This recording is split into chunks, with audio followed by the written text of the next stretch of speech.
కోనసీమ జిల్లా ఏర్సుమండలో జరిగిన బ్లూఅవుట్ ప్రమాదంపై సీఎం చంద్రబాబు సమీక్ష నిర్వహించారు. ఆ ప్రాంతంలో ప్రస్తుత పరిస్థితులను ఉన్నతాధికారులు ఆయనకి వివరించారు. గ్యాస్ లీకేజ్ ని అరికట్టేందుకు ప్రజల రక్షణకు వివిధ విభాగాలు తీసుకుంటున్న చర్యలను హోంమంత్రి అనిత ఇతర అధికారులు ముఖ్యమంత్రికి వివరించారు.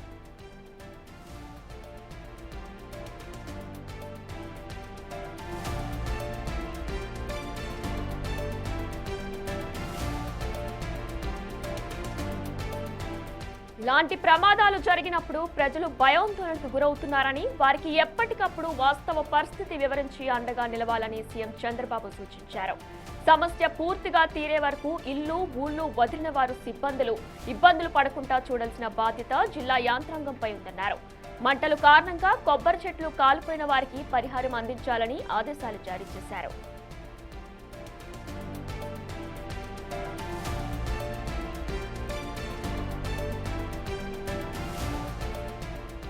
మంటలను అరికట్టేందుకు జాతీయ అంతర్జాతీయ స్థాయిలో అవసరమైన ఏజెన్సీల సాయాన్ని తీసుకోవాలని అధికారులకు సీఎం చంద్రబాబు సూచించారు. అక్కడ సాధారణ పరిస్థితి నెలకొల్పేందుకు రాష్ట్ర ప్రభుత్వం పరంగా పూర్తిగా సహకారం అందించాలని చెప్పారు. భవిష్యత్తులో ఈ తరహా ఘటనలు జరగకుండా ఓఎన్జీసీ సహా ఇతర భాగస్వామ్య సంస్థలతో త్వరలో సమావేశం నిర్వహించాలని చంద్రబాబు ఆదేశించారు.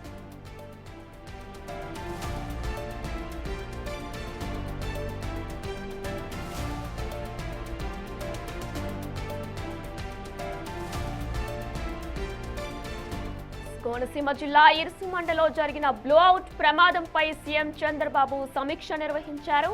ఆ ప్రాంతంలో ప్రస్తుత పరిస్థితులను ఉన్నతాధికారులు ఆయనకు వివరించారు. గ్యాస్ లీకేజ్ ని అరికట్టేందుకు ప్రజల రక్షణకు వివిధ విభాగాలు తీసుకుంటున్న చర్యలను హోంమంత్రి అనిత ఇతర అధికారులు ముఖ్యమంత్రికి వివరించారు.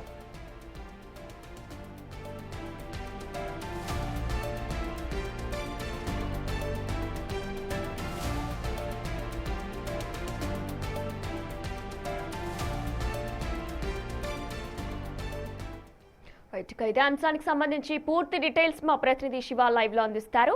శివ, అయితే ఇప్పటికే సీఎం కూడా కొన్ని హామీలు ఇచ్చారు. దీనికి సంబంధించి కొబ్బరి చెట్లు కాలిపోయిన వారికి కూడా పరిహారాలు ఇస్తామంటూ కూడా చెప్పారు. ఇంకేం చెప్పారు? డీటెయిల్స్ ఏంటి?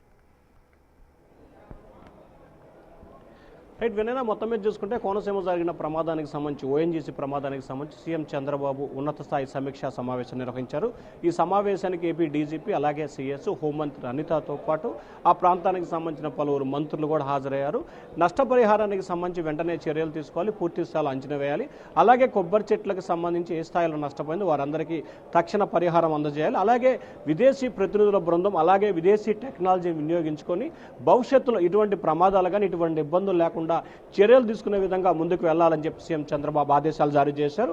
అలాగే ఈరోజు సాయంకాలం రేపు ఉదయం కల్లా పూర్తి స్థాయిలో మంటలను అదుపులోకి వచ్చి యథావిధి స్థితికి వచ్చే వరకు జిల్లా రాష్ట్ర స్థాయి అధికారులు ఎవరున్నారో వారంతా కూడా అక్కడే ఉండి ఎప్పటికప్పుడు సమావేశాలు నిర్వహించుకొని పూర్తి స్థాయిలో కంట్రోల్ చేసే బాధ్యత తీసుకోవాలని చెప్పి సీఎం చంద్రబాబు ఆదేశాలు జారీ చేశారు. దాంతోపాటుగా తరచుగా జరుగుతున్న ప్రమాదాలు ఎందుకు జరుగుతున్నాయి, అసలు తరచుగా జరగడానికి గల ప్రమాదాలకు సంబంధించి ఏ రకమైన నివేదికలు ఏమైనా ఉన్నాయా, గతంలో జరిగిన వాటికి సంబంధించి ఏ రకమైన చర్యలు తీసుకున్నారు, భవిష్యత్తులో జరగకుండా చూసుకోవడానికి విదేశీ బృందాన్ని సహాయం తీసుకోవాలి, అవసరమైతే ప్రపంచ స్థాయి టెక్నాలజీని వినియోగించుకొని ప్రమాదాల నివారణకి తీసుకోవాల్సిన చర్యలు తీసుకోవాలని చెప్పి కూడా చంద్రబాబు ఆదేశాలు దించారు. ముఖ్యంగా ప్రాణ ఆస్తి నష్టం జరగకుండా పూర్తి స్థాయి అప్రమత్తంగా వ్యవహరించాలని సీఎం చంద్రబాబు అధికారులకైతే ఆదేశాలు జారీ చేశారు. ఇప్పటికే ఈ అంశానికి సంబంధించి మంత్రి అచ్చెన్నాయుడు అలాగే వాసంశెట్టి సుభాష్కి సంబంధించి ఈ అంశానికి సంబంధించి అంటే ఏదైతే ఓఎన్జీకి సంబంధించిన ప్రమాదానికి సంబంధించి ప్రతి అరగంటకు ఒక్కసారి కూడా అక్కడ ఉన్న పరిస్థితిని సీఎంఓకి అందజేయడం జరుగుతుంది. సీఎంఓ కూడా దీనికి సంబంధించి ఏ రకంగా ముందుకు వెళ్ళాలి, ఎటువంటి మానిటరింగ్ చేయాలి, ఏ రకమైన చర్యలు తీసుకోవాలి అనే అంశానికి సంబంధించి కూడా అప్రమత్తం చేస్తూ దిశానిర్దేశం చేస్తా ఉన్నారు ఆయన. మరి స్థానికులు ఏదైతే సీఎం ఇస్తున్న మంత్రులు ఇస్తున్న హామీలకి స్థానికులు అందరూ కూడా అంటే దానికి కట్టుదిట్టంగానే దానికి సాటిస్ఫై అవుతున్నారా? అంటే ఖచ్చితంగా, ఎందుకంటే వినైనా ప్రధానంగా చూసుకుంటే కోనసీమకు సంబంధించి ఓఎన్జీలో ప్రమాదాలు తరచుగా జరుగుతున్నాయి. సో ఈ తరచుగా జరుగుతున్న ప్రమాదాలకు సంబంధించి గ్యాస్ లీక్ అయిన సందర్భాలు ఎక్కువగా ఉంటున్నాయి. సో ఎందుకంటే కొంత టెక్నాలజీకి సంబంధించి కావచ్చు, లేకపోతే గతంలో వినియోగించిన పరికరాలు నాణ్యత లేకపోవడం, లేకపోతే రకరకాల కారణాల మూలంగా ఈ రకమైన వ్యవహారం జరుగుతుంది కాబట్టి సో దాన్ని నివారణ చేయడంతో పాటు అలాగే ఎవరైతే నష్టపోయారో కొబ్బరి చెట్ల విషయానికి కావచ్చు, పంట పొలాలకు సంబంధించి కావచ్చు, అలాగే ఎవరికైనా గాయాలు ఇట్లాంటివి జరిగితే ప్రాణ నష్టం, ఆస్తి నష్టం లేదు కాబట్టి, కానీ ఎక్కువగా జరిగిన అంశాలకు సంబంధించి కూడా పూర్తి స్థాయిలో అన్ని రకాలుగా చర్యలు తీసుకోవాలి. ముఖ్యంగా కొబ్బరి చెట్లకి సంబంధించి ఎక్కువగా ధ్వంసం అంటే కాలిపోయిన పరిస్థితి కనిపించింది కాబట్టి వారికి పరిహారం అందజేయాలి. కొంత పంట పొలాలు కూడా ఇబ్బంది పరిస్థితి ఏర్పడింది కాబట్టి వారికి కూడా పరిహారం అందజేయాలని చెప్పి ప్రభుత్వం ఆదేశాలు జారీ చేసిన నేపథ్యంలో దీనికి సంబంధించి కూడా ప్రభుత్వం అనేక సూచనలు, సలహాలు ఇస్తూ అన్ని రకాలుగా ఆదుకునే సిద్ధంగా ఉన్నామని చెప్పి భరోసా ఇస్తుంది.